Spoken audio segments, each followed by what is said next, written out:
What's going on, everybody? Welcome back. Blood Splatter Chatter, bonus blood here on a Sunday, doing another 2024 double feature. Today, we're talking about Strange Darling, Gift 2024, and The Substance, which, Link, I was just telling you backstage, we're at the end of the year, or maybe at the very beginning of next year, we're going to get together and do our top 10 for horror movies of the 2024 or of the year 2024.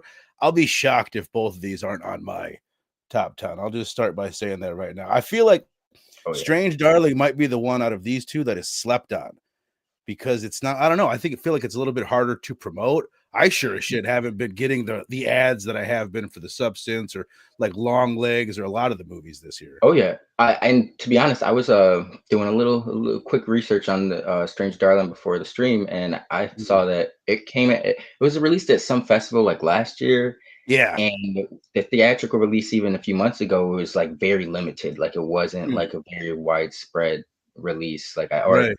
maybe theaters didn't carry. It was like a timely thing, I like wonder. I was trying to look at what the studio was.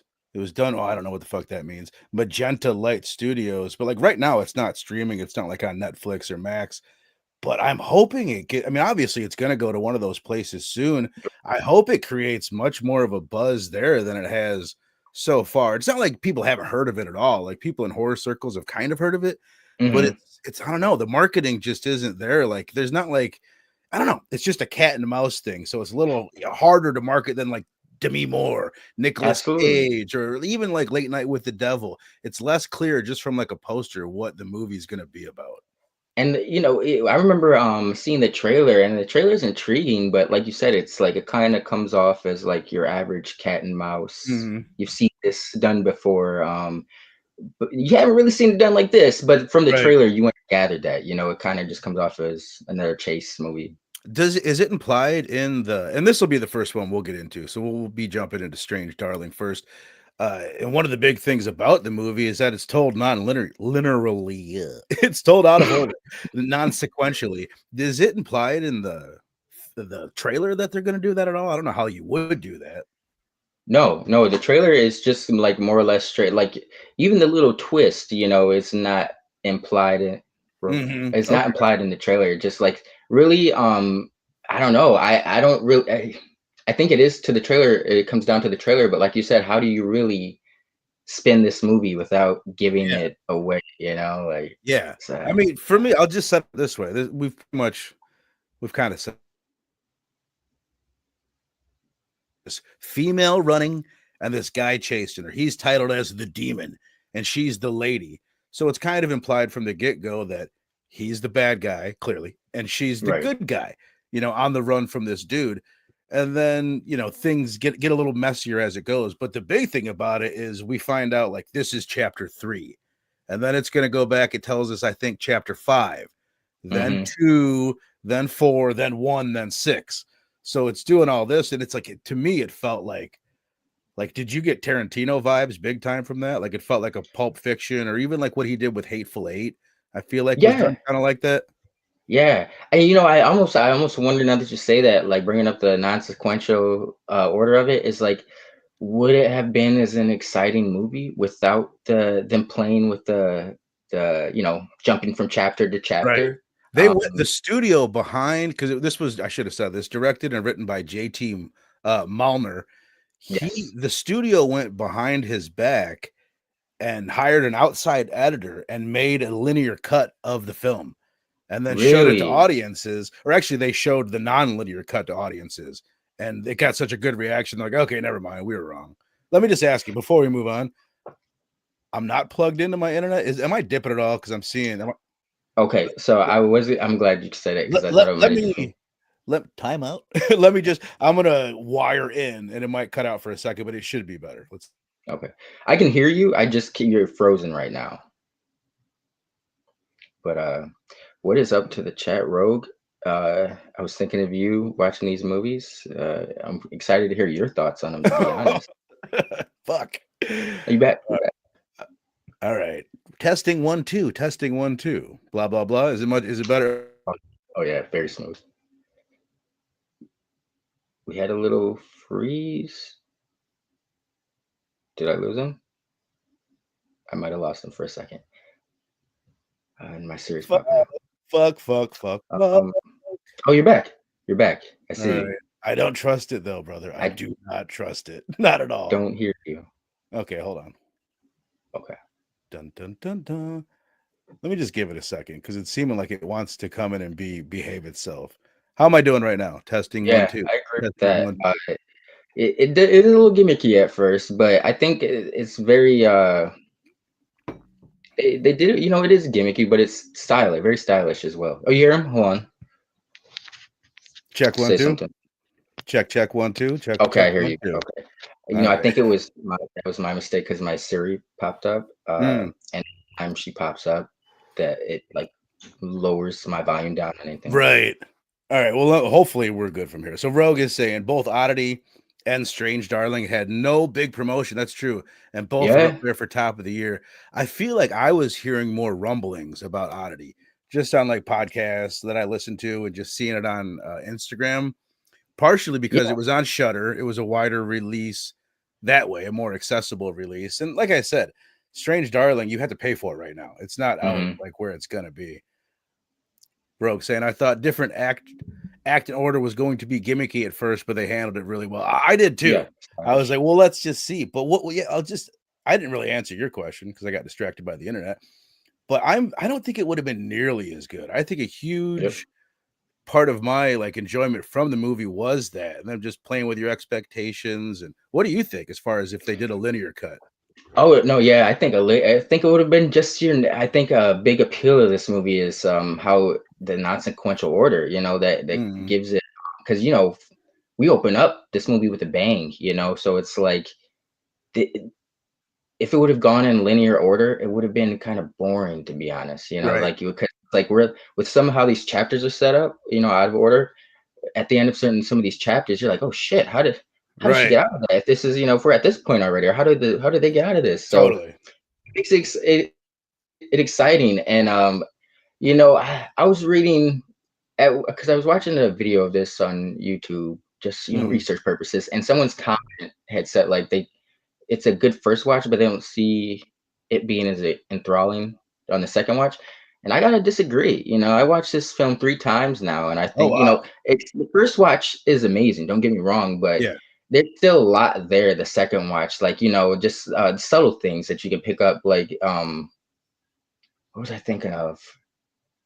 I'll get back to it, but I gotta disagree. Like, yeah, it is very exciting the first time, but the second watch is just as good because and with that you can because there's some amazing performance. Like the whole movie's got performances down to the side characters, side note characters. Even with that, shit, but even if they didn't have great side characters between the two of them, like oh girl is amazing. It's crazy. The demon dude brought his. It's crazy because I always recognize him as like the stoner kid from Freddy, Friday 13th remake, and or wait, Street. My bad. Yeah, okay, that's what I was thinking. And I fucking hate him in that. Personally, I hate that movie, and he's just a total bummer throughout the entire Freddy remake. But he's amazing in this. Amazing, I think. Yep. He's the guy. I'll say everybody, like all the big three names from this: J.T. Malner, the director. Willa Fitzgerald, the lead female in the movie, the lady, and then him, Kyle Gallner. Super excited for anything they're going to do in the future. Oh yeah, she was the lead in the first season of the Scream TV show. Have you seen that? Yeah, I thought it was pretty good, but it's not the type of thing that if you told me like, hey, the lead from season 1 of Scream is in this movie, I would have been like, oh, that's not a good sign, I would think. But I thought she was maybe even better than him. And I thought he was great. And he's a guy that I do not like going into this movie. Like just from that Nightmare on Elm Street remake. He was also in Haunting in Connecticut. He's in Smile 1 and 2. Yep. And I feel like he's trying to he's in 2 change his yeah, which I haven't seen yet. And he's also like in Scream 5, the kind of like douchebag guy that's at the bar that gets stabbed in the neck outside of his car. Yes. He's that guy. Okay, because when I looked up his, I was like, he was on Scream. I was like, damn shame. Like this came out like two years ago, and I can't remember his scene. Yeah, okay, it's not much. Okay, but I feel like that was part of him trying to change his image to try to be Yeah. like, look, I can be kind of a badass, and he's totally right. Oh Not yeah. just that, but he's like, I can see this guy being the lead, like action star. Like, I don't know. Yes. Like, I think his potential is way the fuck up here. He could be This like role, a sex symbol, like after seeing him in this movie. Like, this you guy know, could be bro, huge. I gotta fully agree with you because it's like, you know, seeing him in Nightmare on Elm Street, he plays like that cliche stoner with the hair, and he's Mhm. like very douchey and annoying, obnoxious. And here you said he's like, bro, like, you know, we just got done talking about what was it, Tom Atkinson and on the season of The Witch, Adkins minus the sun. Atkins. He's, you know, he's got the stash, but this is a perfect example of that stash Right. work. You know, my man's Right. is. I could totally see him being the lead based off that. This is. I feel like his. I haven't seen him in a lot of his other movies. I've seen him in a few things, but I Mhm. gotta say, this is probably his strongest role. You know, like I could definitely see him being a lead or being like an action star. Like, you know, from what he was in Nightmare on Elm Street, like that's Right. crazy. You Right. know, but I love to see it. Hell yeah. No, yeah. He, like I said, like I saw him leading up to it. I'm like, oh no, I'm not excited about this. The other guy, and I wonder, you're the type that might know this dude by name. Most wouldn't, but maybe you would. Do you know who Giovanni Ribisi is? If I'm saying that right? Yes, You know who sir. that is? Okay, for people that don't know, what would you say is his most like, oh, this is the guy. He's the bad guy from Avatar that isn't the Yes. guy from Don't Breathe. He's like the guy on the business section in Avatar. Why am He's I? in My Name Is Earl. Yeah, because he's just one of those guys that you see a lot. But anyway, the reason why I bring him up, he's this fucking cinematographer for this movie. What a Blew me weird away. thing, what a cool thing to do for a recognizable actor like that. Clearly, he just like loves it and is like, you know Hmm. what, I'm gonna try my hand at being the cinematographer, and it's fire. Knocked it Eh, out the park, bro. You know what? It's a shame I didn't look up. I'm drawing a blank. I know I've seen Giovanni Ribisi in a bunch of shit. Boiler Room's a great one, but I mhm. can't think of anything else he's been in right now. But he's like you said, he's been in so much shit. Um, I don't know if is this the first film he's been the Yeah, cinematographer? I Wow. I'm pretty sure. Yeah, right. I know, dude. Like clearly, he's been talking to the right people when he's on set and hanging out with the right people because it's a Definitely take gorgeous movie. Like Oh right off yeah. the bat, like I guess the way JT Malner originally like came up with the idea was just that opening scene, just the way it's like her running in slow motion, Slow and just mo. like the specific look of it and like the vibe is what he wanted to create. But like I guess they shot for a week and then the studio looked at the dailies and were like, we do not like this at all. They're like, we want to recast the female. They didn't like her. What's her name? Wow. Willa Fitzgerald. They wanted to get rid of her. They didn't like the look of it. They didn't like the style. They hated everything he was doing, and they shut down production for a week. And that's when they also said, like, we wanted to do this linear. And he was either he ended up just being like, fuck it, we're doing it exactly the way I want to do it, or we're not doing it at all. Stuck to his guns. And then even through the whole process, like they were gonna do that secret cut that I mentioned before behind his back and just release it that way. Such So a shady business, bro. Like, yeah, right. But when you're talking about millions of dollars, but the thing is, critically, it's doing really, really well. It's got like a yeah. 95% on Rotten Tomato out of like over 100 reviews. Yeah, it's crushing Rotten Tomatoes. It's got a 7.1 on IMDb, which is phenomenal for a movie Yeah. like this. But Yep. it's had a $10 million budget. And from what I saw, you can never trust these numbers, but it's only made around 4 million. So that's why I'm saying I really hope this can do well. I'm hoping it's doing really well right now on rental, or that Yeah. I don't know. It's just like movies like this. That's why you don't get movies like this these days. You got to be more like, can we slap a fucking action hero in there, Yeah. or a Some superhero? I mean, gimmick. yeah, Yeah, more recognizable face. Let's. We don't want the audiences getting confused if it jumps from point A to point C. You know, right, what about B? Have some faith in us, movie studios. Jesus. dude. My But favorite part. Oh no, go ahead. no, I'm just gonna say shout out to Giovanni Ribisi because you would like you said you can't be overstated or understated how gorgeous this film is. Yeah, Oh, by the way, did you get any like Texas Chainsaw vibes at the beginning, like with the opening saying yeah. this is like based Oh off of? yeah, totally. Anytime that there's like this is a true story based on real events, like yeah, Yeah. I'm thinking Texas Chainsaw right away. The other like, were you thinking Tarantino like while watching this? Because Yes. once I thought that, I couldn't get it out of my head, and even some of the performances, and like it's very different in a lot of ways. Yeah. It's like Tarantino, but with they'll have these long drawn out scenes, but it's not as dialogue heavy. There's a Yes. lot, and this to me, I think this is kind of a downside. Like my one ding on the movie, And I would kind of say like my second watch wasn't as good as my first as well. But Right. part of that is like there's a lot of like it's very artsy. So there's a Mhm. lot of like the camera just lingering on her face and it's slowly zooming in, which I loved all that the first time. And the second time, when you know everything, you're kind of like, come on, zoom in a little bit faster. Like, we can Yeah, move on. But I still really enjoyed the second watch. So it's not like I wouldn't say it was like a big drop off at all, but like I yeah. can understand that being an issue.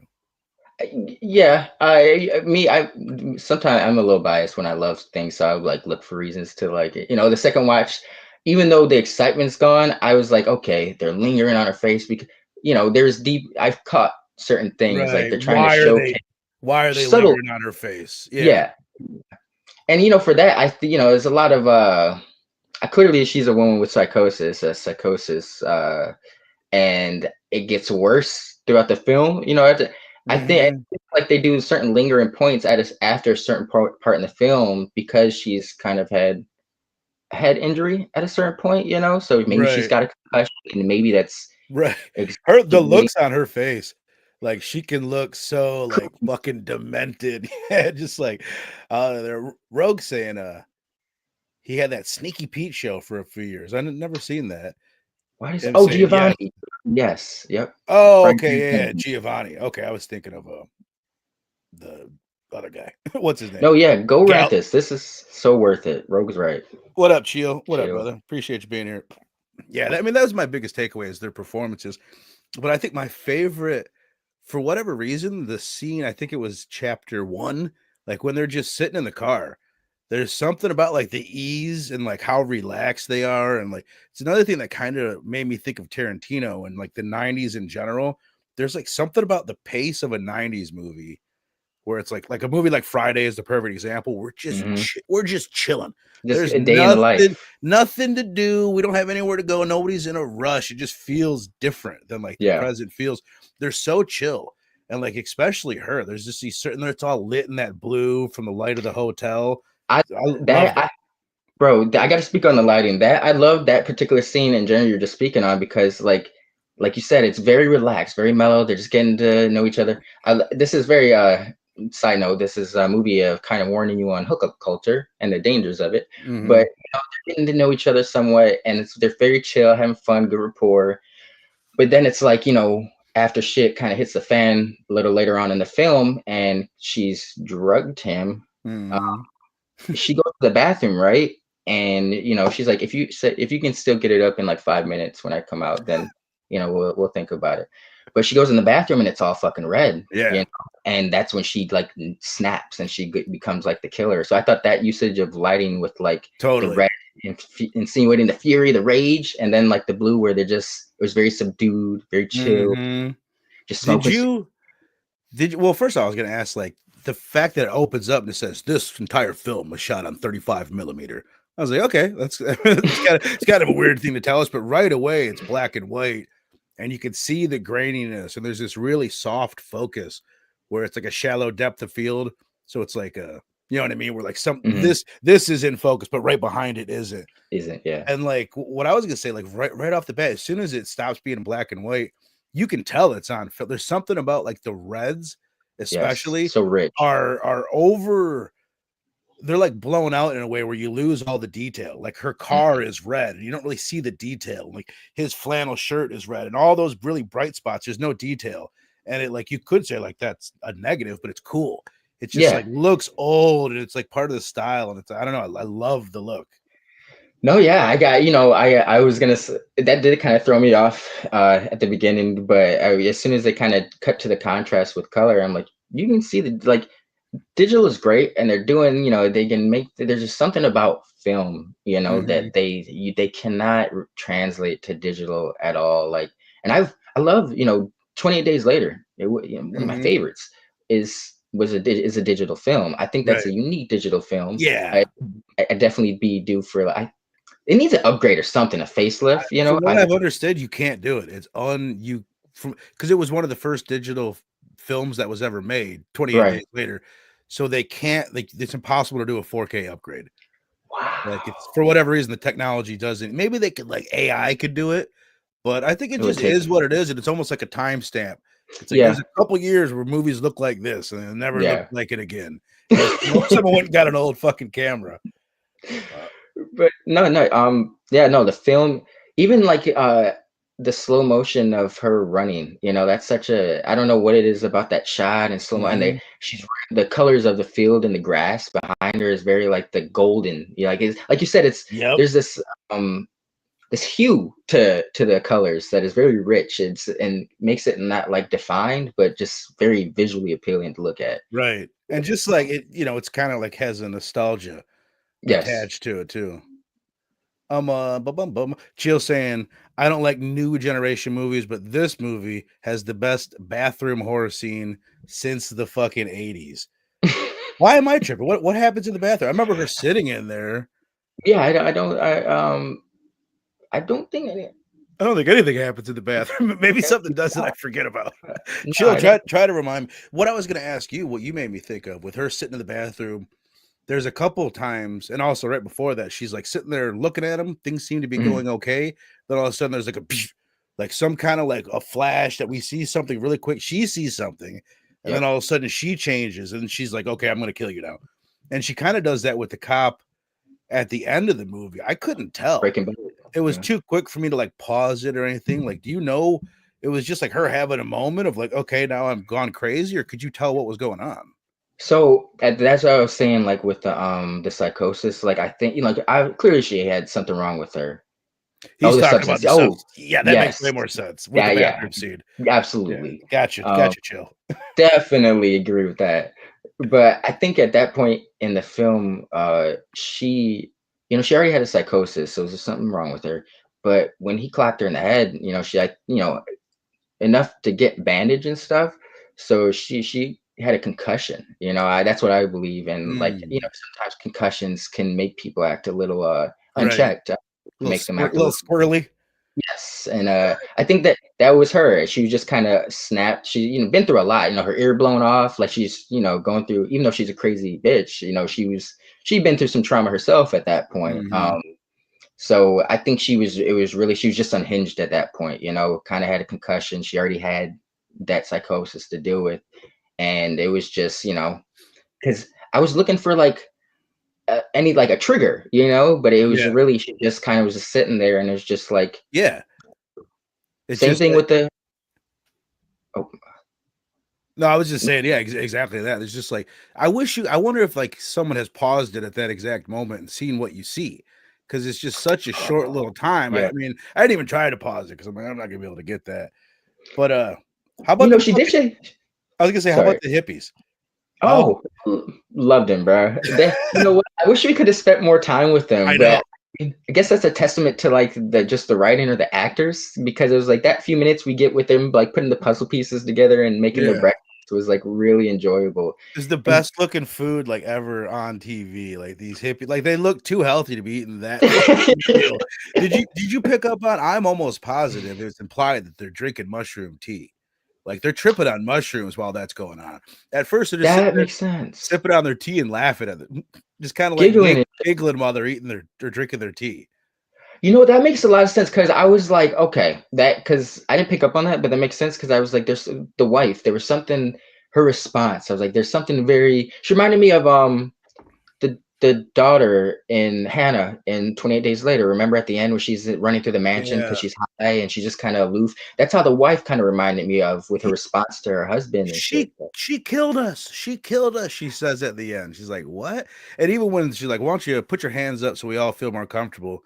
And she's She's just just so very weird. romantic. But it's like that's why she's tripping on psychedelic mushrooms. It's like, yeah, I bet That's fucked up. that's Yeah, one thing man. that's kind of interesting about it. If I remember correctly, that's the second like thing we see. It's like chapter 4 or 5 or whatever.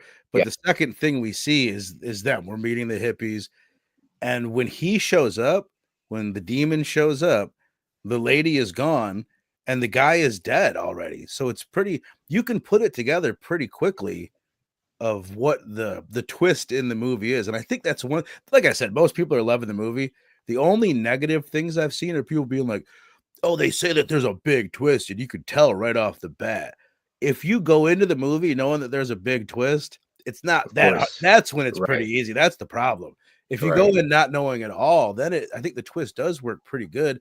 But I kind of Because knew what was going on from the get go, so I had a hard time judging when would you figure out like what's going on, and that could be the so first moment you do.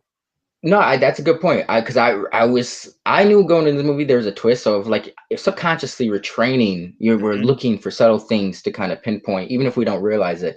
But I think for an average viewer who's going into this, they would be totally surprised because they set it up so well. Because we don't find out that until 45 minutes in the movie that Yeah, she's the one who's in the wrong.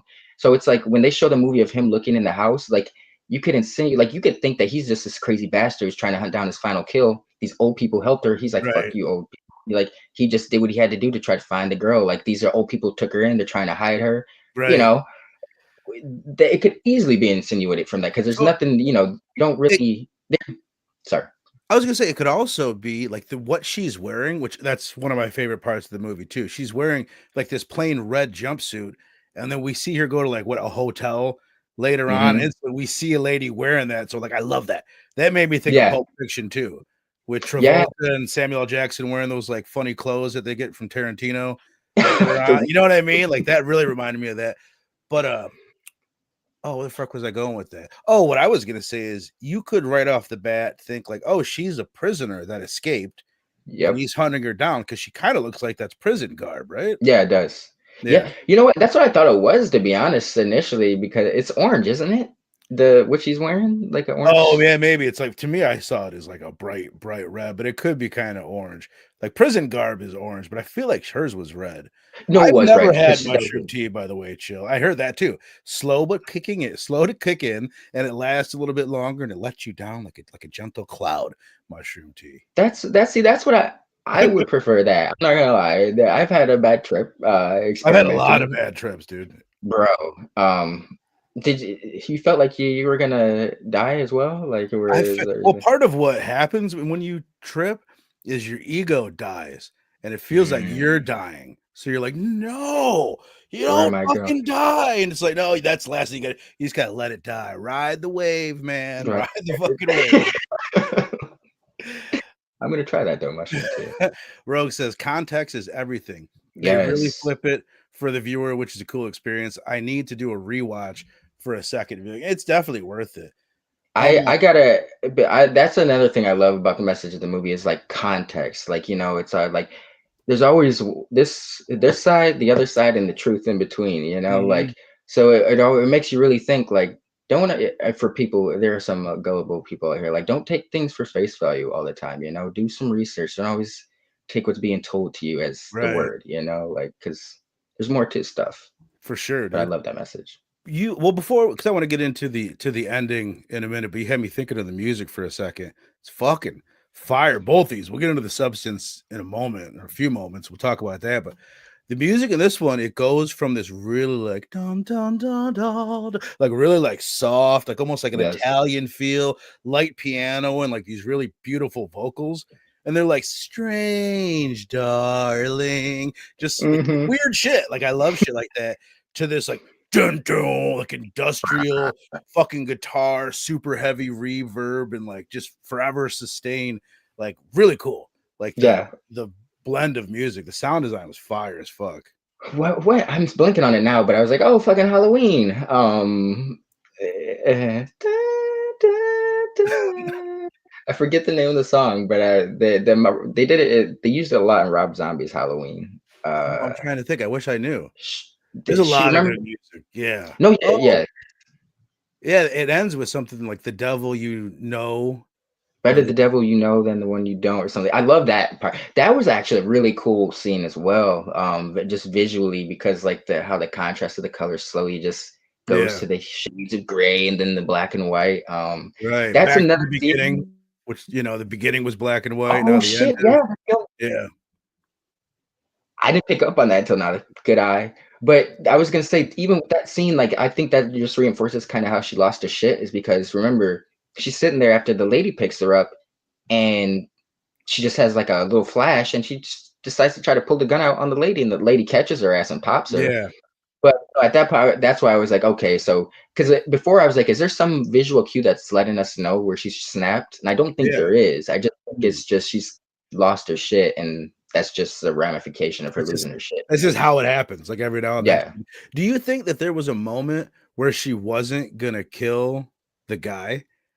Like, do you think it was set from the get go, or do you think like I don't know? Because at one point she like kind of falls in love with him, and then she yeah. says things just got really complicated, and then it goes to a different chapter as they start making out. Is she thinking like, "Fuck, now I love you, and I'm still gonna have to kill you"? You know, that's what I took. You know, yeah, because there was that right before she jumped into the kill scene. She was like looking at him, staring at him. He's like, "What? Do I have like something on my face?" And Yeah. she like shook her head, like she was lost in a daze. You could tell she was deep thinking. And I think she really was weighing or battling her demon, like Mhm. fighting that voice. Like, I don't need to kill him, and the voice is probably, telling her, "Yeah, he's here for a reason. He's a piece of like everybody else. He's a demon. Right, which Um, she says I had to rewind it because I couldn't tell what she said, but she said at one point, she's like, "Sometimes I don't see humans, I I see just see demons. devils." Yeah, yep, So maybe devils. that's Yeah. what it is. Like something happens all of a sudden, like she sees people as devils. I guess that probably is it. Oh, man, this is so random. But speaking of the demon, the dude who plays him, he was actually, I forgot all about this movie. I don't know why I watched it, but it's called The Passenger. It came out last year, and he plays like he's essentially playing her role in that movie. Hmm. Not verbatim, but he's playing like an unhinged psycho dude. And it's just like, I don't know how I forgot about that shit. Like, Hmm. because as soon as I looked it up, I was reading about it, I was like, The Passenger. I was like, oh shit, yeah, he was in that. He was really good.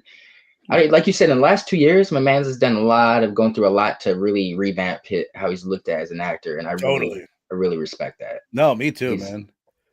Jennifer's Body, he was also in. Okay, this is the movie I thought you were talking about. The Passenger. I haven't Yes, seen it, but I remember seeing that image a lot. I wanted to say something. Oh, two things. First, just I love if you're questioning up until this part, like, is she the killer? Is he the killer? Then they have that moment where he's choking the shit out of her and he ties her up, and we find out later, like, oh, it flashes back within the flashback. Within the chapter, there's a flashback, which is cool too. And then we find out, like, no, she asked him beforehand, like, switch and like, let's play she's like just this. really kinky. There's like, yeah, kinky kind of rape fantasy bit. So at that point, you're thinking, oh, okay, never mind. It definitely is him. He is the killer. And then I think Yeah, pretty soon after that is when they kind of kind of do the they reveal. reveal that it is her all along. It's really I love that bit. Yeah, that first watch, bro. Like even how it opens, I love that how because he's in the car and she's like, you don't even see her, just hear her talking, and like it's an interview. She's like, "Are you a serial killer?" And he kind of looks at the camera. He's looking at her, but he's looking at the camera, and like it cuts to him, like you said, strangling. You're like, "Oh shit," Right. Then cuts to her fucking running for her life. So you're like, I think the film does quite a great in like if you like you said, if you go into this not knowing anything, I think that's the best way to Totally. experience it. Yeah. Even if you know there's a reveal coming, that's I think what you're gonna kind of lessen the experience that you would get out of this film. Like it's a 100%. great film, but Because there's only two, like it's either him or it's her. yeah, There's yeah, not like a big mystery. So if you know there's a twist, you're probably gonna get it. But there's enough there, like that moment, to like, oh, okay, shit, maybe not.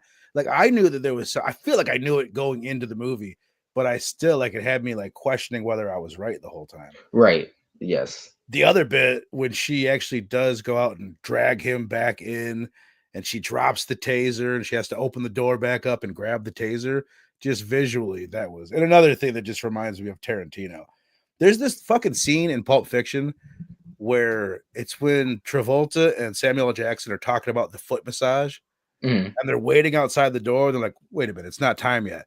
And they just walk down the hallway and the camera stays there at the door.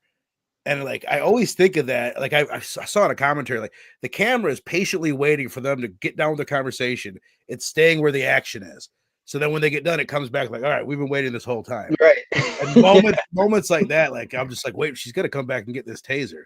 And like she finally does. It's like, yes, like I love shit like that. And That Tarantino didn't invent it. I've seen that in Scorsese movies and shit, you know what I mean? But the certain directors refine shit. I think Tarantino certainly refined that technique. Like right, Zack Snyder, he didn't invent slow motion. Neither did Michael Bay, but they right. certainly refined those They shits. made they made moments like that iconic.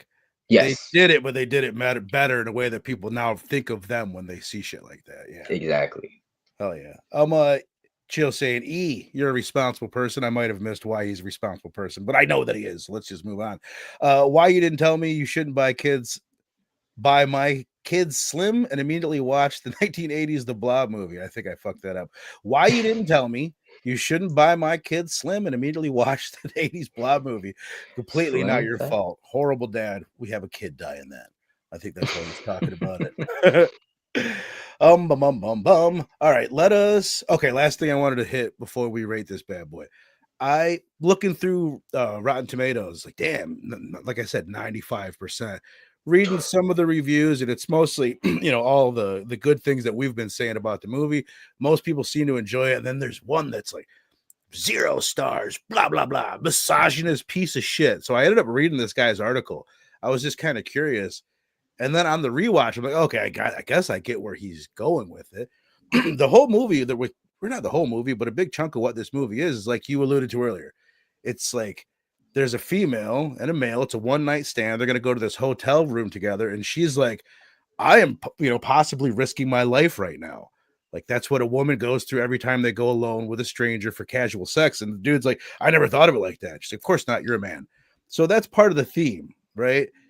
I And mean, but at the same time, it's like dudes are in danger. I mean, hookup culture in general is, I think, dangerous on both sides because while women are in danger, obviously, men get set up like this. right, They think they're talking to a chick that wants to see him. They go over to some house. Maybe she's got people waiting on them.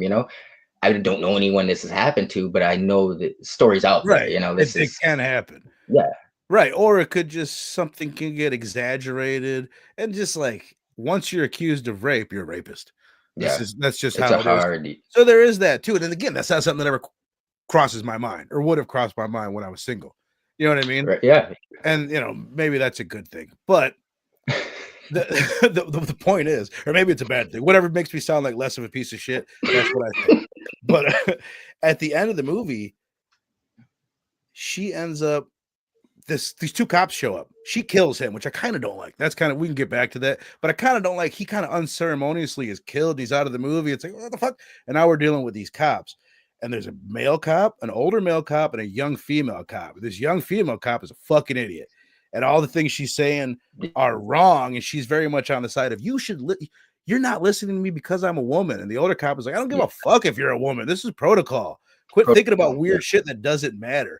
So I think that this is what this guy's problem was. This guy is very much on the like the hyper woke end of things where you must look at everything through that spectrum and you can never criticize anybody that's not a cis male.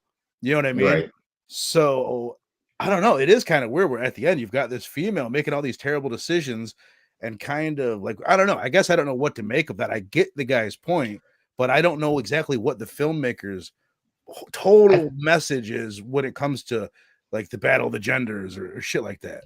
I think he was just trying to show, like I said, like don't like a lot of people will they've been labeled as this, so without even doing research, like well they're labeled as that, so that must make it so, without doing Right. their own due diligence and She's a research on woman. it. She's cuffed up. She She's right. must be the victim.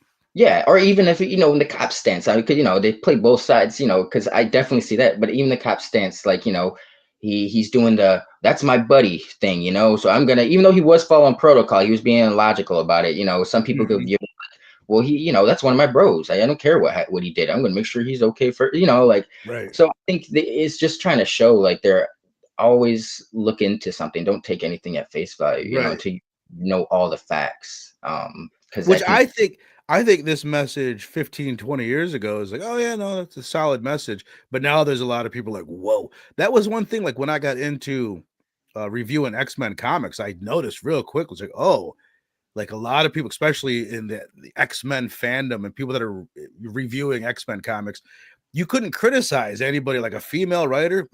Off limits. We can't criticize them. It's like, get the fuck out of here. That's a huge part of like the culture right now. And I feel like it's fading away, but I feel like this is maybe a comment on that. And that's what that dude didn't like. Not to get too deeply into it, but I think that's why Teenie Howard kept a job at the X office for so long, is because no one would criticize her work when they needed to. Ding, ding, ding, ding, ding, ding. That's the name I was thinking of. That's for another time. But no, I really do think like he wasn't, the filmmaker wasn't like playing. I think it was more misogynistic than you know, I think it was showing both sides, like, because Yeah, obviously it implied the dude, it kind of made me think about his backstory, because after all that happened, he called up his partners like, yo, I'm in some shit, like implying that he's maybe not done anything like this before, but he's been in some right. questionable, shady He's been shit in that he some. had to clean up. He's been in trouble. He's like, I'm in some trouble. He says it as a man that's been in trouble before. And then she at one point says, "Do you need to call your sponsor?" Like she Hmm. kind of figured out that he's had substance abuse problems in the past, and the look on his face, like, yep, like definitely nailed it. And he's a cop, which I don't know what. Like she seemed to think that that was a big reveal, and it's like whatever. You got the guy tied up with your fucking initials carved in his chest, no matter what. I don't think it matters if he's a cop or not. Yeah, the end game is all the same. Yeah, Um, nah, but I definitely, I don't know. I maybe this filmmaker just had a gripe, and had a situation, or not the filmmaker, but the person who gave this such a strong message of right. had a situation happen to him, and he was like taking it out. But I think showcases both sides, because I don't know. I don't want to say maybe he got what he deserved at the end, because we don't know enough about his backstory. But Mhm. clearly underst it's hard to say, I don't know how I really would react if someone had tried to kill me, and I'm like, you know Right. the offense now, like, or the Yeah. defense. So I I was don't kind of wondering know, his he's really strongly motivated. If I were him, I wouldn't chase her. I would call the cops and get the fuck out of yep. Dodge. She's like, fuck it, I am tracking her down and murdering her. And it made me wonder. At first, I was like, oh shit, maybe she cut his dick off or something like that. We don't know about. You know what I mean? Maybe it's something like crazy like that, but I don't think so. Like as I'm watching it, I'm Right. like, no, it's pretty clear she just carved on his chest. But he snorts all that coke to wake Mm, himself up from the ketamine that he was doing earlier. So he's extra kind of crazed and he hasn't amped up. slept in fucking 36 hours or whatever it is. So That is true. I forgot about that. Well, at that point, bro, because mind you, he was like, oh shit, I'm about to die, So for him to get that, and he then, like you said, he's all amped up on this nose candy. So yeah, yeah, man, it can definitely skew some perspectives. totally. And just the lack of sleep, man. And the Yes, rage, the pain, and everything. I don't know. I don't I can know. do, but I do agree with you. I was this movie, I will give it you a credit, because it's like at certain points your loyalty, I guess, is as a viewer, is wavering between these two, because it's like I want her to get away at certain points, but at the same time I'm like, dude, get that bitch. Yeah, Uh, yeah. Jesus, but I don't, I do kind of agree. Like, bro, you got her this far, and like you get taken out by a fucking bite of, like, how? Yeah. It's just kind of quick. I don't know. It's cool. I hate to there's like certain things that movies do that lead you up to a moment like that makes you feel like it's deserved. The way they're telling Yes. this out all out of order, like maybe screws with that.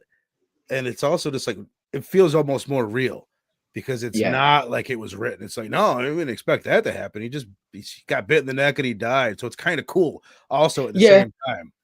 Yeah, it wasn't some action packed fight, because it's like, realistically, if they would have gone toe to toe, he probably would have Yeah. won. So it's like, yeah, it does, like you say, it makes it more real, because he let his guard down, I guess, by thinking that I got you. You're chained up. There's nothing you can do. And again, she was the smarter one, I guess, this bigger victor. I'm assuming this is about old boy getting his schlong chopped off. I'm sorry. It was just a thought. It's just a thought. All right, before we get into the substance, let us go ahead and rate Strange Darling out of 5. What do you got? Also, before we do that, maybe a different name could have done better. Like there's something about the marketing of this that like maybe Strange Darling. What the fuck does that mean? She is strange and she is maybe darling, like she's cute and everything, but weird title. Weird title. It is. Because just me remembering the trailer. I'm like, I was like, that's a solid trailer, but the name does. I don't know. I feel like the name should definitely insinuate what's. I guess you could. I don't know. Strange Darling is such a strange title, but Mm-hmm. yeah, I don't know. I don't know what you could have. What would you have? Any ideas? Would you like? Because I don't got you. No, I don't know. But I don't know. Well, I'll ask AI later. I'll have them spit me out some options. But it almost sounds. for now, we'll rate it. All right. I was gonna say, it almost sounds like it could be like some romance novel or sci-fi, like, like It teen looks romance. it looks like it's like sci-fi. Like maybe it's set in the future. From the Yeah. cover with the pink hair, like it's set in some city in the future, right? Yes. Yes. Damn. All right. For this review, I'm gonna try to realistically. I've been on a high. Let me be a little bit more realistic with these reviews. I not a perfect film, but for this to be like from these people not to have really been leads in other things, and this is like kind of like not that his first film he's directed, but his big break. And Giovanni Ribisi's coming in with the cinematography first timer. It's a Mhm. lot of things to respect about They're this film. career-defining movies Yes, for all four of those people. The two lead actors, absolutely. cinematographer, and director, I feel like. And we've seen cat and mouse games before, but this one has a certain twist that I just think makes it more captivating. I'm gonna give this one because I can't really think about anything I don't like, man. It's 4.5. Eh, realistically it's probably like 4.25, Mhm. but I love when a movie kind of catches me off guard and I'm like I'm not expecting anything of it, Totally. and this was a movie for me, like I was like, oh shit, because it kind of looked weird, really didn't know what to expect, so didn't expect much, but this movie knocked me out of my socks, man. And all that. Like I will be looking into any time the cow dude does something, I will be looking into Oh, his for sure. work on. The chick Ella will be looking into her. The director Giovanni Ribisi, I'm gonna make sure to keep an eye out for him for cinematography because this you might need to take a break, because I think sometimes actors find that they're like Ben Affleck. I think is a better director than I think he is an Mm, actor, good actor. But I think he's a better filmmaker, director, storyteller than he is an actor. Giovanni Ribisi, wonderful actor, but the fact that I was having such a hard time struggling to remember what he's been in, when I know he's been in a bunch of shit, right. it's like, he's a great actor, but I'm always going to remember his cinematography in Strange Darlings. Like he might Right. have that, like you said, he's worked with some classics, bro. Like James Cameron, like he's worked with enough great storytellers to have picked up on some stuff and Right. have his vision. So I'll give it 4.5, bro. I was really blown away by this film. Hell yeah. I think I feel like I was at the end of my first watch, I was having a hard time finding anything to really dig at. Other than at the end, the kind of like there's something about the end that isn't super duper satisfying. But I was like a 4.75. Then the second watch, there was those moments that I felt like it dragged on a little bit long. But then again, it is weird to watch a movie like one day and then a couple days later to watch it again. So it's Yeah, a movie like this that's kind of twist heavy, it's structure heavy. There's all these like cool things about it that could hurt a second watch, but I still really enjoyed it. So I'm gonna go right there with you. I'm gonna go 4.5 as well. Definitely God, like it might be in my top 5 for films of the year. Like a flat out banger. So I'm not seeing not seeing a 4.5 as well from Rogue for Strange Darling. I'm only not one. sure Okay, if okay. anyone else has seen this bad boy. But hell yeah, a 4.5 for me, a 4.5 from you for Strange Darling, and we will jump into what is probably the most hyped up movie of the year so far, The Substance, directed by Corley Fargate, who directed in 2017. She did a Shudder original. She's a French director. This was a French film called Revenge, which I see so much good things about. It's a movie that I've wanted us to cover. It's supposed to be super heavily stylized, just like this one. And I feel then, like I've heard of yeah, it's really good. If you like ever get on Shudder, like I feel like they advertise it quite a bit, or they always put it up front and center. But starring, of course, Demi Moore, who I have not seen in a movie in forever. I meant to look into like what she's done recently. I can't remember the last time I saw her in anything. Charlie's Angels sequel, bro. That's the Yeah, last thing. I know she's been in something since then, but right. that's the thing I really Like as a remember. kid, it's Ghost. Ghost is the big one. G.I. GI. Jane, fucking striptease. When Oh you're a yeah, kid, you're yeah. watching striptease. Holy shit, it was like the biggest deal ever. She's such a huge name, which is why it's a perfect role for her. Like they nailed it with the casting, getting her. Absolutely. The other main star in the movie is Margaret. Margaret, if I'm saying it right, I think I am. Quali, who she Feel why am like I struggling to remember what she was in? Oh, she was in Once Upon a Time in Hollywood. She's oh, the the little hostess hippie girl. chick that Brad Pitt picks up. So I think she's got the Okay. furry armpits and shit. but she was also in. I didn't look into this. I just saw that she was in it. She was in Death Note. Is it a female lead in Death Note? Is she the main? I think she is. From what she was like third on the list for Death Note, so I feel like she was the lead in that. The lead. Oh, is that the anime live action? Yeah, Okay. You know what? I know that. I know. The side note. I know that movie has not really looked fondly from the OG fans of who like the. I haven't really seen all the anime, so I can't. I thought it yeah. was an okay movie. You I know. liked it. I'm the same Yeah, way. I hadn't read anything, but I enjoyed it when it came out. Didn't change my life. I yeah, haven't but it's started a fan club, but I remember thinking it was cool at the time. same here. Same here. I remember it because I remember watching it because it was getting so much hate, and I was like, why is everyone hating on this? It wasn't Oh, that really? Was bad. it? Like, you know, what happened? No, I'm just Oh, it saying was I didn't realize it had got that much shit. just because those fan bases, bro. They want everything down to a T. Now I can't speak on it because I haven't watched it, so I don't want to disrespect that fan base. But as a movie for someone who was not familiar with that IP too much, I thought it was fine. Right. It's like it's okay movie. But Well, it's a I cool concept too. It's like, yeah, very cool concept. I remember. See, the bad thing is I remember Lakeith Stanfield and what's his Alex Wolf, I think, was the main dude. He was just in the Alien movie, Day One. Why am I Quiet Place, Day One? He Mhm. was the cancer Oh, dude, okay. her teacher. Oh, the But guy no, from yeah, Hereditary. Hereditary. Yes, Yeah. yes, Yeah. yes. He's Um, great. I'm surprised he isn't yeah. like in more big things because he's a super talented actor that most people know about, especially after Hereditary. Oh But yeah. he's I wonder how this affects He's actors sometimes. He's very method. And I wonder if sometimes people, I don't want to fucking deal with that. Like that method shit. or even maybe it makes from an actor's perspective, I can see that like being they got to be selective with their roles because with that Right. method, you're embodying, you're essentially like you're feeling that shit all the time. Right. Like Like Hereditary. if Could you you're imagine like living like you just killed your sister for 6 months or however long it took them to film that? Like did that'd be awful. you I that one scene where he's like he almost broke his nose doing that Oh, I shit, believe it. like I believe bro, that it. method. I couldn't I don't want to say I couldn't. I don't know. I don't see myself. I don't enjoy pain like that, so I don't see myself monetary value to do that. I don't know. But no, yeah, he's a great actor. But no, I think that sometimes with the method, they got to be selective about what they do because the Evan Peters, the dude Quicksilver, American Horror Yeah. Story, Yeah.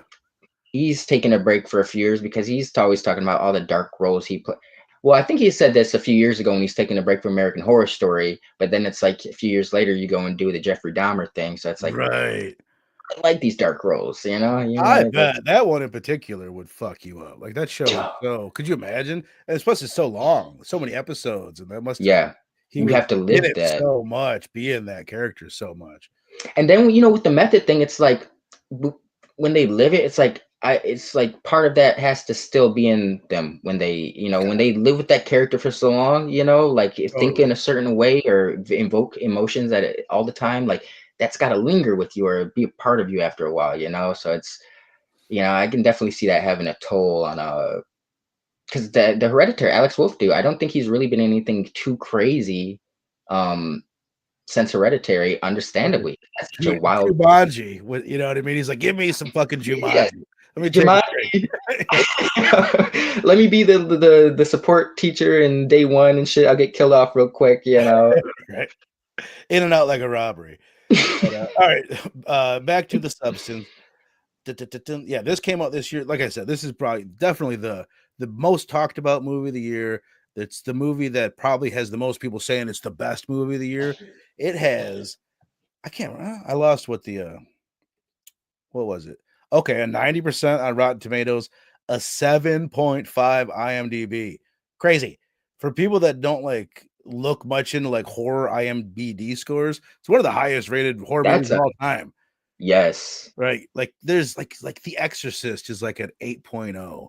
That's Like, like one of the only. you know what I mean? There isn't like, yeah, it's like 7.5 is huge. I feel like it's in like the top 20 all time I tried to look into it earlier. I kind of forget what I saw, but it's up there. It's one of the highest rated horror movies ever made. I'm curious to. I don't even think my beloved 28 Days Later is in that ranking on IMDb. Find out. It I'm might curious. just fall just short of that that high tier list. 7.5. It's right there with it.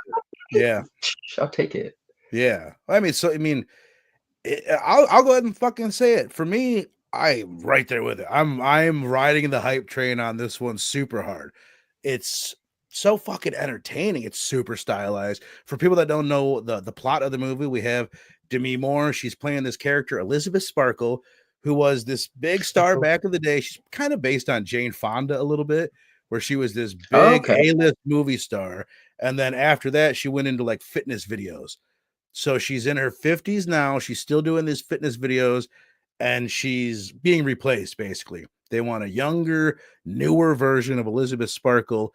And she ends up finding out the substance. It's like this guy gives her this envelope and she blah, blah, blah. Long story short, she takes this drug and there's no doctors involved. She just like she has to go to this place and she gets it and she takes it home and she reads the instructions. And what ends up fucking happening is she injects this shit and a super hot young version of herself, played by Margaret Qualley. Holy fuck. I'm going to try to not sound like a pervy old man. I promise. I'm going to try my best, but holy fuck. She crawls out of her back, split opens up in her back. She crawls out, and the rules of this movie are they have to switch. She gets to be, it's one person. She's reminded this. You are one person living in these two different bodies. They get a week being the young hot chick. And in that week, Demi Moore is just laying face down on the fucking bathroom floor. And then they have to switch. And now we have Margaret Qualley, young hot chick, laying down on the bathroom floor. And then Demi Moore has to go live her life as herself for a week at a time. And obviously, it ends up when she's the young version of herself, she oversteps, she overreaches, and it's causing damage to the old version of herself. And it just, Demi Moore gets more and more fucked up throughout the movie. She's this big hunchback by the end, or she's this crazy fucking blob monster at the end. But it's like, it's a simple story. Like, that's really it. That's the whole story. Yeah. And it's all about like knowing that it's going to go bad and like watching how it unfolds as it goes bad. Plus the style. It's just like like the sound design, fucking the music, the look of the movie, the performances. It's like, it's really, really top notch, I thought. No, yeah, I'm, so watching this movie, I loved it, by the way, but watching it initially, I was like, okay, this is a solid movie, but it's almost like a Malignant, but not Malignant, but it's like Malignant in the sense that I feel like the iconic visual stuff, that hardcore horror stuff doesn't happen until like the last 20 minutes of the movie, but it makes like, where Malignant, it was like, that's it. I just want to see that scene, This had some, it was cool leading up to that. So when it finally got to that point, I was like, oh shit, I was already invested in this back and forth between these two different selves, and the how they were taking shots at each other. But the ending, man, like it just jumps to 11. This is like The Fly for this generation. Right. It's very, you can't watch this movie without thinking David Cronenberg, because it's labeled as a satirical body horror movie, and it's like that is the guy. Like David Cronenberg is the body horror person. I was trying to think like what are the big body horror movies not made by him, and he's just looking into lists. There's a lot of French films. Titan came on a handful of years ago that is on a lot of those lists, and it's like after the new French extremity movement. It almost moved into this like new French body horror movement that this is now a part of. I could see that because Martyr, I could definitely, I don't know, bro, that was on some next level. It's a dark movie, but I'm just like the whole ending with the skinning, like that's some totally very sticks with you visually. It had me thinking like everything is body horror. Like body horror is a part of almost every genre of horror, like back to the beginning, like Dracula.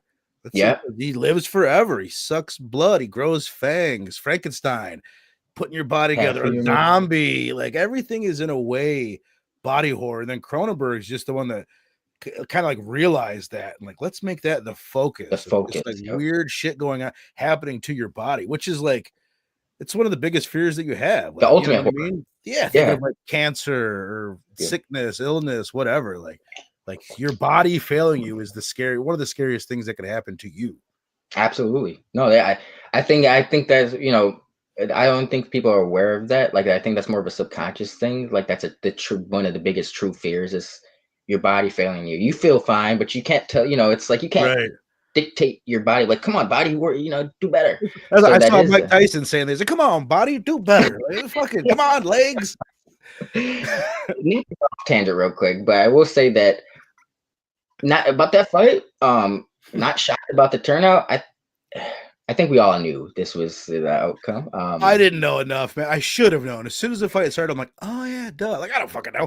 Like I'm just like, he's Mike Tyson. He's fucking gonna fuck that guy up. And then as soon as it That's started, who was it? Roy Jones Jr. I don't like Mike's legs. I don't like Mike's legs. I'm like, oh fuck, Roy don't like his legs. Neither do I. I was like, I had said this to someone before. I was like, so either Jake Paul's gonna win this, and people are gonna be pissed, and they're like, okay, Mike Tyson's pushing 60. You're in the prime of your life. It's not a fair matchup, or Mike Tyson's gonna win this, and people are like, Jake Paul, you got what you had coming to you. So it was only two distinct outcomes. Neither one of them. It did get sad by the end. Like all the announcers, even like who was he? Why am I forgetting her name? Rosie Park, not Rosa Parks. Rosie Perez. Rosie Perez. She's like, this is hard to watch. It just got sad by the end of it. You're like, oh no. It was because it's like that does nothing but Jake Paul. He's gonna ride that shit. Mike Tyson's almost a blemish on his fucking legendary career. Yeah. Like, even though it was just an exhibition match, wasn't it just an exhibition match? No, it was a sanctioned. It was like the previous ones Mike had done were exhibition, but this one was a sanctioned fight. But I digress. Yeah, that was a bad tangent. No, it's all good. It was the fucking thing though, man. I almost hit you up during it because I was curious. Like, is your Netflix cutting out? Who's Netflix cutting out? Netflix had everybody. Yeah. But yeah, like I said, dude, I think you couldn't have casted Demi Moore. She was phenomenal, right? Like, how about the two girls, man? Was it like the way that they were? What Demi Moore, for people that haven't seen the movie, she gets naked in the movie, and it's not like I'm like, oh, Demi Moore getting naked. What vulnerability she showed to go out there, that big of a name, that like someone that probably protects her image really well. And I think she probably almost realized, like, not almost realized, she fully realized what the message and the themes were about, like what happens to people just like her and what Hollywood does with women just exactly fucking like her.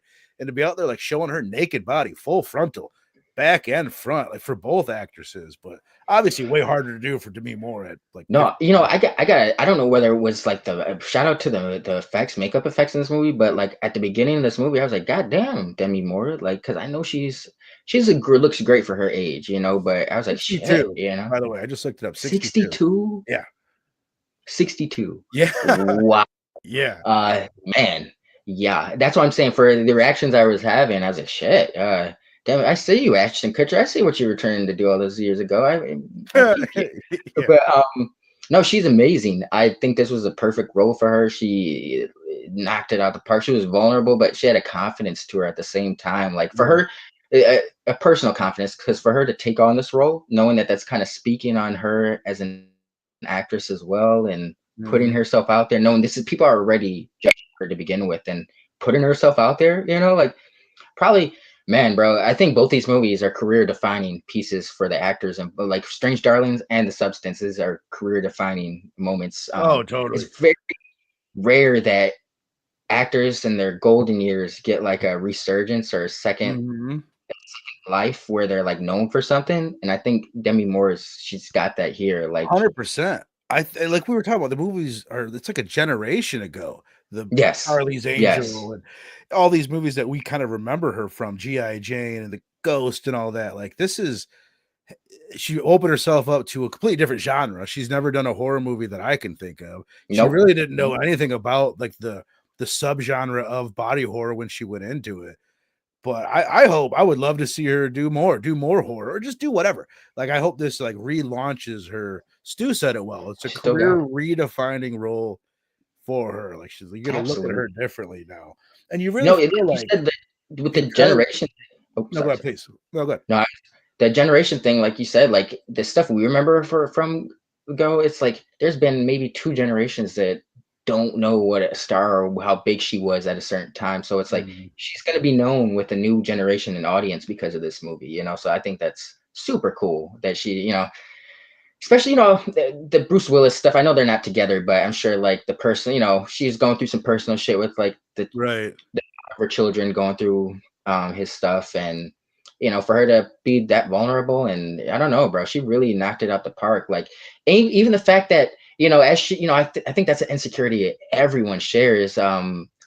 America, Hollywood is more fascinated with maintaining youth than more other cultures in the world, but I Right. think that's for as it's getting old. So it's like she's definitely, you know, as a real person, she's going through that. So to be put yourself out there like that, bro, like the vulnerability it takes to like speak on that, and like know some people Mhm. might look at her in certain shots and like she's, you know, I don't know. It was a very, very great. I didn't see it coming from Demi Moore, you know. I respect the shit out of that. Very And it impressed. coulda went bad. I guess that's Yeah. one thing she said leading up to it. She wasn't the first choice, by the way.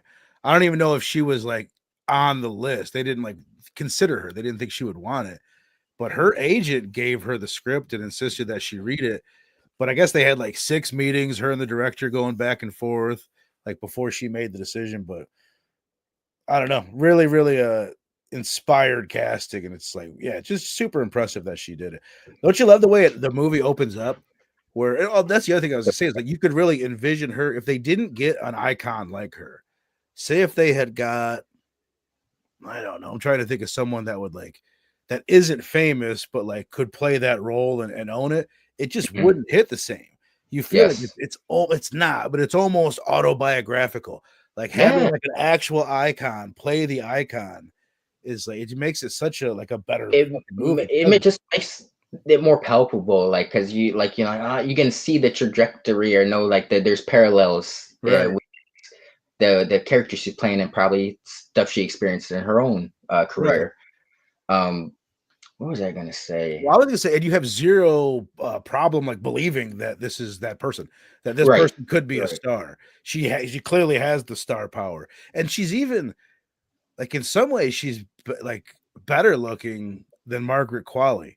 Like, she's not because she's so Yeah. much older and everything, but as far as, like, the first time I saw Margaret Qualley crawl out of her back and I got a look at her, for a second, I was disappointed. Before they start hitting the camera angles and, like, really hypersexualizing her, I'm like, "Oh, she's not as cute as Demi Moore," and then it goes on, I'm like, "Oh, never mind. I can shut the fuck up now." But in a way, Demi Moore is, like, more beautiful than her. I don't know. No, Quality's yeah, more no, I sexy. Demi Moore is more classically beautiful. You know what I mean? yeah, there's like a maybe that's what they're going for, but I'd say like the younger actresses got more of a cuteness appeal to her, where Demi Yeah. Moore is like a more classically gore. I don't even want Beautiful. to like I this. I Yeah, heard yeah. I heard someone once describe, like, beauty as being like, a 24-year-old girl can be beautiful or like a 75-year-old grandma can be beautiful, Hmm. but they can't both be hot unless you got a kink. You Yes. know what I mean? But that's like beauty is kind of across it's The broader. spectrum. Yeah. Yeah. Yeah, no, I agree with that. You know, yeah, Demi Moore's got a classic, you know, and I'm sure she probably has a little work done, but it's like she does. You can now when people go too far, you can kind of pick up on it. And Demi Moore still looks 62. Yeah. Man. I mean, even like Gravity and certain like just like seeing her from the back, Gravity could have been a lot harsher on her Oh, it's than it very has, good. and from the Speaking front, of I should that, say. I shout out to this movie for having so many ass shots. You know, a lot of movies will have a lot of like breasts, and that's cool, you know. But I'm an ass man, so I definitely appreciate these ass shots throughout the movie. Um, yeah. Oh, chill on that. Meant to ask you this, Verno. With so when they switch, you know, towards the end, I mean, I guess they kind of revealed it, but they're two separate people, even though they're the same.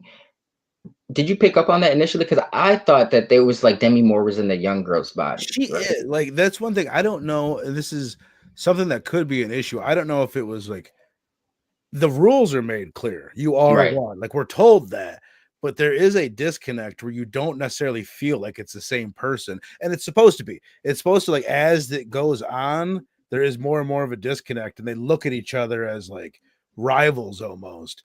But it's Separate not bodies. super Yeah. like telegraphed to you cinematically to make you feel that like that they are Right. the same person.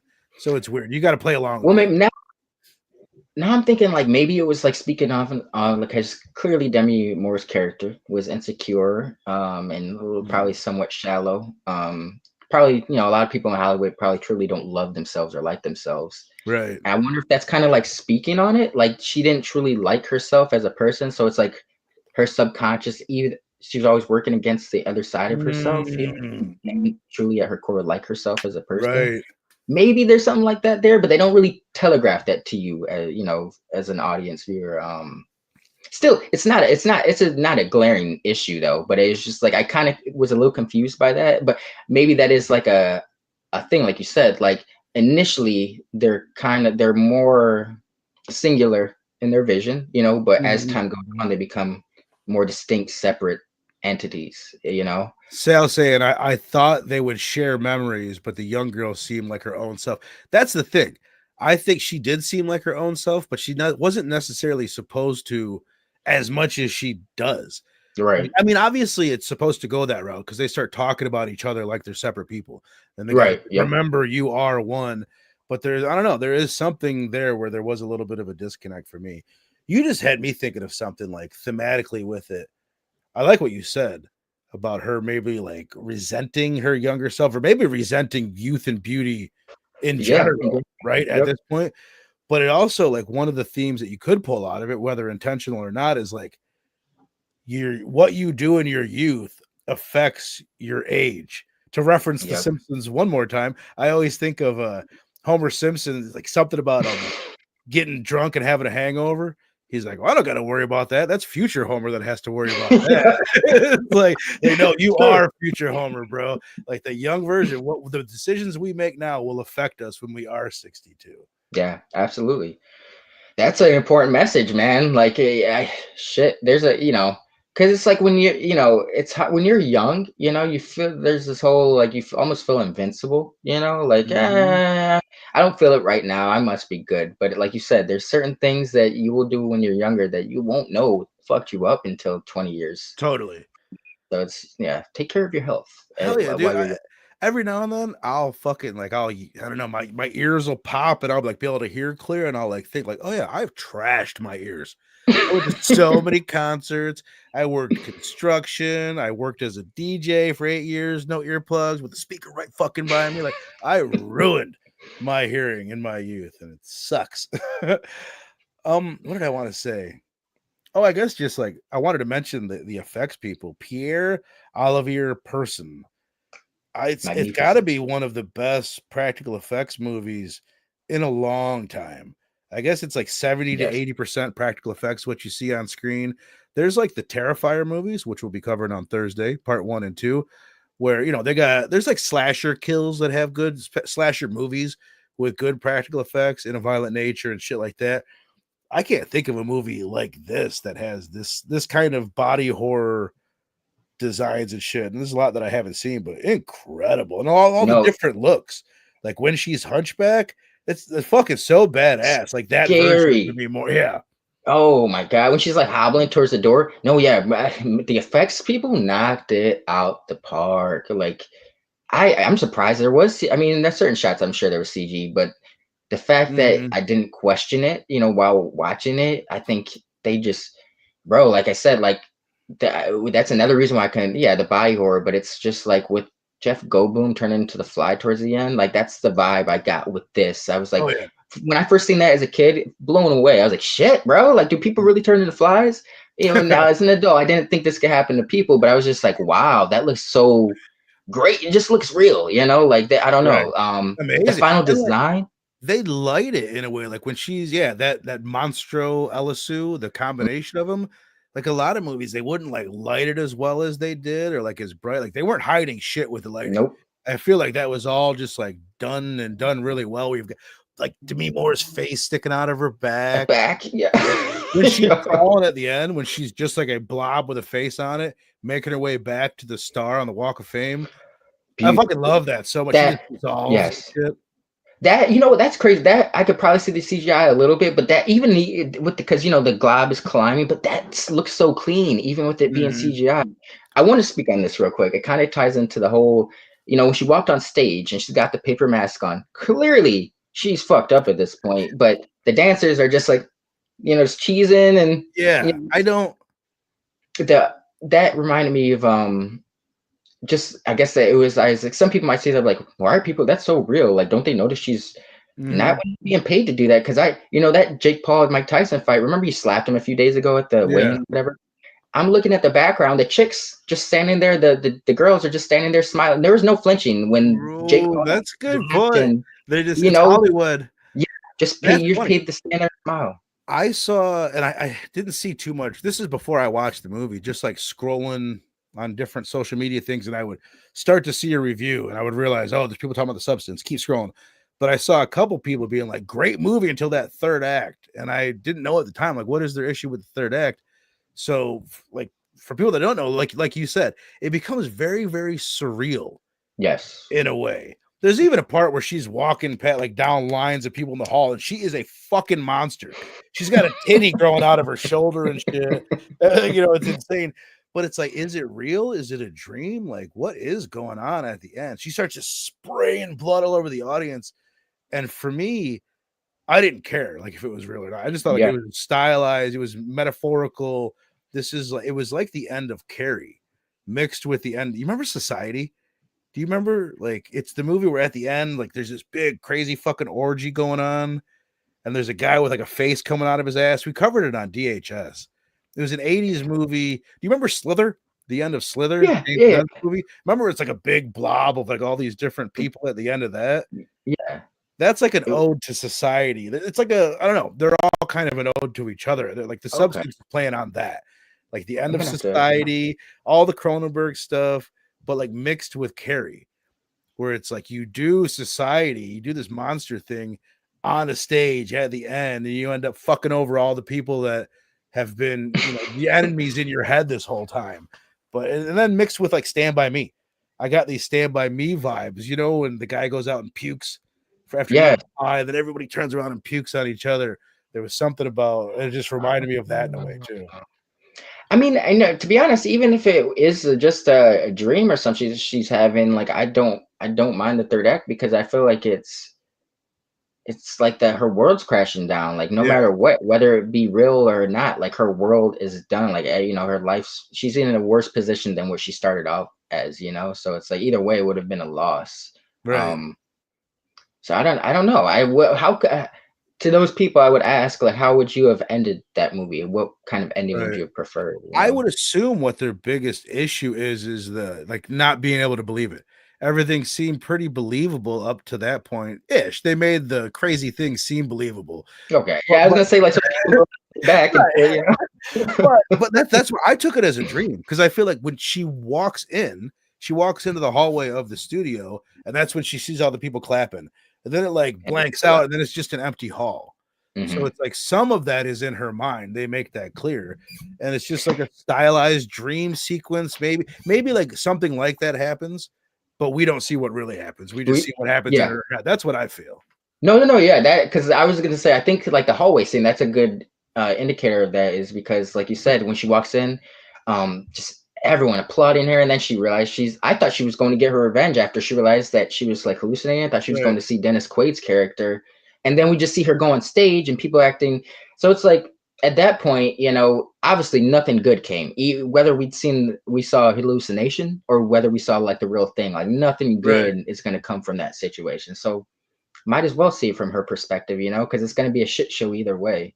Uh, right, and it made it more emotionally impactful, to be honest, seeing it from her perspective about how she had worked so hard to, there's a certain point where she kind of started appreciate Demi Moore, the character's Sparkle, I started to appreciate just being how she looked as her age. Maybe I don't need to look younger, but it's right. like she I got love lost that in this. she drags back out that picture of her at 60 that she had hidden away. Which Yep. that's another thing I loved about it, and they kept flashing back to it. But like early in the movie when she throws something at it and like it hits her right in Oh, the the eye, eye. it was just like a cool fucking, I don't know, just a dope looking visual. The apartment was great, like the Yes. view from the apartment, and then putting that big Sue sign. What a weird name, by the way. I'm this young, hot 24-year-old. See. Call me Agnes. It's like, what kind of fucking Sue? What kind of old lady name are you going with? Fuck. We got a couple Yo, I comments. wanted that. Did you like that? The whole. I liked how she kept getting like Matrix kicked when they were fighting. I thought that was pretty badass. The whole brutal fight scene they had in the Oh yeah, apartment. yeah, yeah, That was pretty yeah. Oh, I thought it visceral. was look, when they came together. I love that. Like when they were all of a sudden two, like there was just something really cool and fucking. You didn't know where the hell it was going to go from that. Yeah. Sal Yo. saying, I thought a tame ending would be the younger self lives but continues the cycle when she has to take the substance again. That would have been interesting. That would have been it. Yeah. It might have been a Okay. little I like too that. good because you know what I mean. Demi Moore's got to pay the price for taking the substance and not accepting what she is. So you get to live your youth over again. The And fuck is that? even How would you continue? Like, what was her plan? Oh, you're gonna become a big star. You're filming movies. You're gonna take every other week off as a yeah, movie star. Like, what were you gonna do? yeah, for a little bit of longevity, it's like because of it'd be different if you're transferring in your mind a younger body and you stayed in that younger body, but just like you were still aging in your older body. So it's like you only had a certain shelf life, Right, even with right. Oh, that's a good point. I didn't even think of that. You're gonna die 20 years later, but then again, you get another 20 years of being crazy hot. glory. What up, Yeah. Paul? Appreciate you being here, brother. Says I wish Demi Moore would get an Oscar nomination and the director/writer a nomination for best screenplay. She did. It did win best screenplay at Cannes Did it? when it came out. I don't know like when they do Oscar shit. Do they already have the Oscars? I don't pay attention to shit I like think that. it's in January. No, that's Grammys. They should though, man. I mean, he's right. Like they all at least need Serving nominations. time. If Demi Moore isn't in the conversation, there was a bit like halfway through the movie when Margaret Qualley comes out or whenever the fuck that happens, that I'm like, damn. I'm like, are we not going to see more Demi Moore? I didn't fully For the rest. understand how the movie worked, Right. but I was like, I don't want to see this young hot ass chick the rest of this movie. What the fuck? But it ended up working out. Like, luckily, we did get plenty of both of them. I thought they both really had a chance to shine. Man, they were both amazing, but the more I think about it, man, shout out to Demi Moore, bro. Like this was a super vulnerable role. Like even for her to do the makeup, like obviously it's makeup, Sure. but like that's a fear. Like old people, as you get older, it's like shit. People might think I'm not too far away from looking like I don't know. Like Well, if she had a to fucking be that big of a celebrity and have to sit in the chair and get that makeup on. Like most yes, people, you know what I mean? I don't know if Courtney Cox or I'm trying to think of big names like that age. You gonna do when that? You sitting in that yeah, chair, Julia Roberts? I don't fucking think so. I don't know. right. No, damn, I haven't seen Julie Roberts and anything in a while. Yeah. But no, man. It's just, I mean, like it's, real quick, I want to give a shout out to Dennis Quaid. Oh, He's always, thank you. Thank you. Yes. You know who was yeah, supposed to play him, but he died 3 months into filming? Ray Liotta. That's who was playing him. He's a Dennis no Quaid, way. amazing. Luckily, it all worked out because Dennis Quaid Yeah, is amazing. yeah, That's he's always bringing a little extra, but he's not like a Nick Cage to me, but Dennis Quaid, nowhere near Dennis or Nick Cage level, but Dennis Quaid is always kind of like he can be in some shit things, but you're always gonna get a solid performance from Dennis Well, I was Quaid. gonna say in this movie is the most that I could see that Nicolas Cage because he's so over the top. He's like Yes, the representation of toxic masculinity in Hollywood. He is that yep, guy. He's the the one post. that's vocally saying what Hollywood thinks. She's over 50. She's got to go flapping around as flaccid shrimp, eating those shrimp and everything. That was such a great scene. Oh, Like, hey, I gotta go. She didn't even say wow, shit. The whole hey! Yeah. Those numbers, buddy. It's like this whole how about like when he's in that hallway with her, and I think he's even seeing her as the monster. He's like, you look fucking great. And he turns around and why he's aren't you running, smiling? and all these old people are with him, all these like older men. They're all with him Executive. in suit and ties. They all turn around, they're like running after him, all like, I don't know, it's so fucking funny. That scene was hilarious, but it annoyed me at the same time because I was like, because Dennis Quaid, I was like, okay, you get away with it. But when I seen one of the older guys galloping down the hall, I was Yeah, like, you bastard, why are you slime it's so shit? funny. Did you saw Barbie, right? It reminded me of Yes, Will Ferrell, like with yes, and all his his little minions running. Like, they should have been rollerblading down the fucking hallway. But he was great. man, I'm glad you I brought him up because he was one of the highlights of the movie. He's not in it much, Dennis Quaid, no, yeah, but he's so funny and he's so perfect. And there's always like this reverb on his voice that like yeah. makes you'll get this in movies where there's characters like this where everything they say is like there's like a fisheye lens on my face and I'm distorted.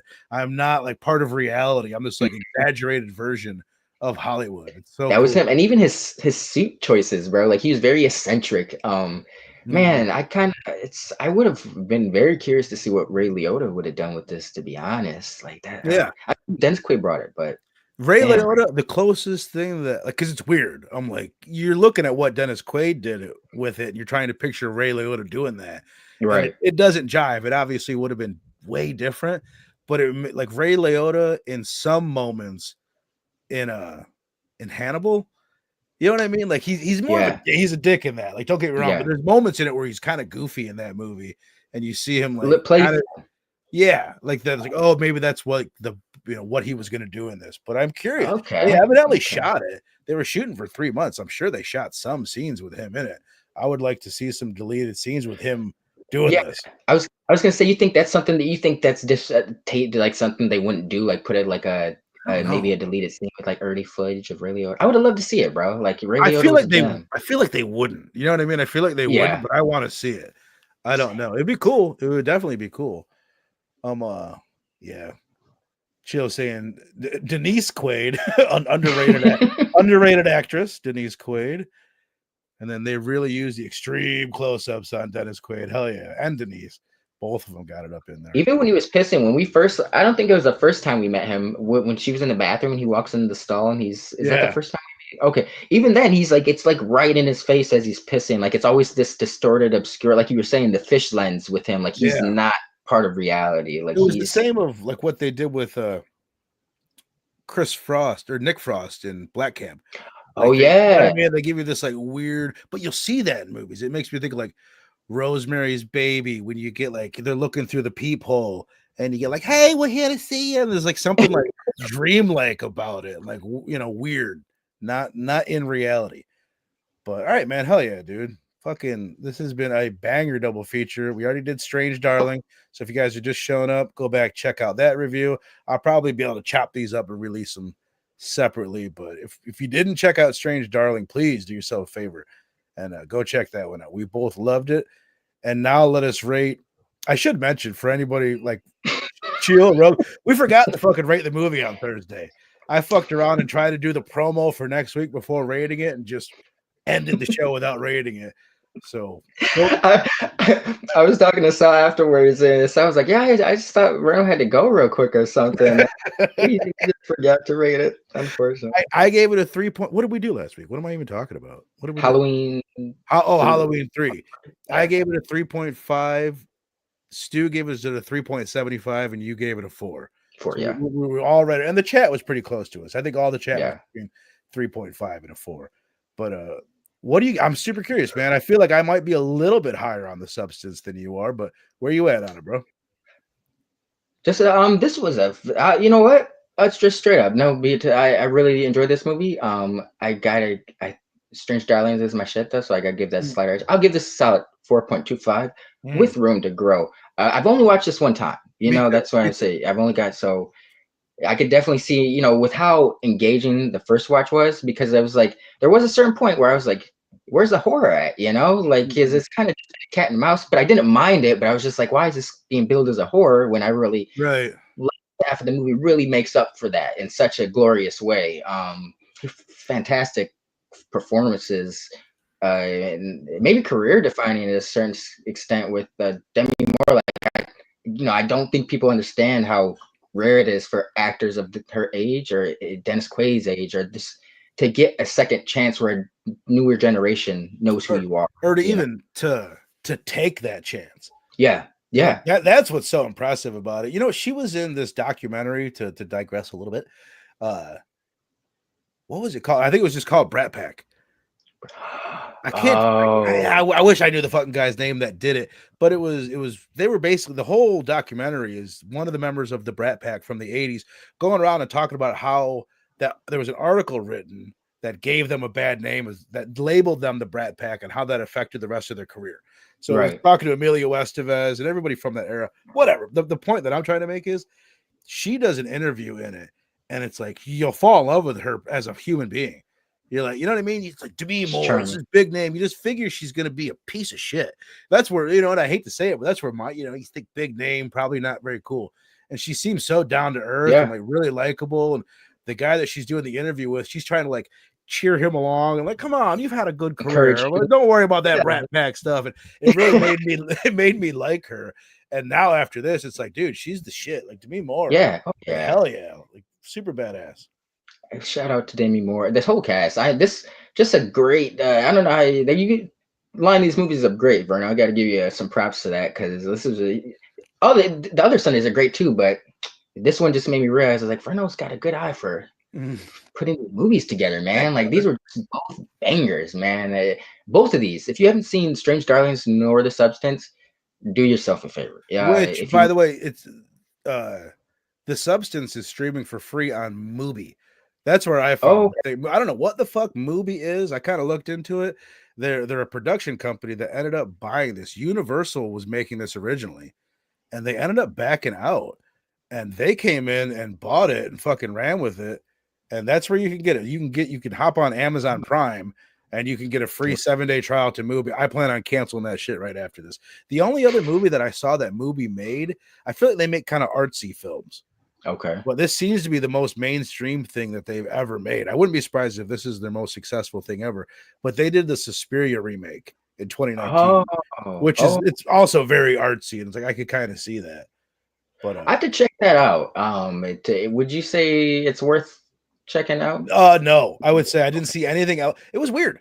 Just looking on there through Prime, maybe there's a better app I could be looking at. I'm like, there was like 15 movies. I didn't. Oh no, I meant Suspiria, the remake. 100%. Yeah, definitely. Okay.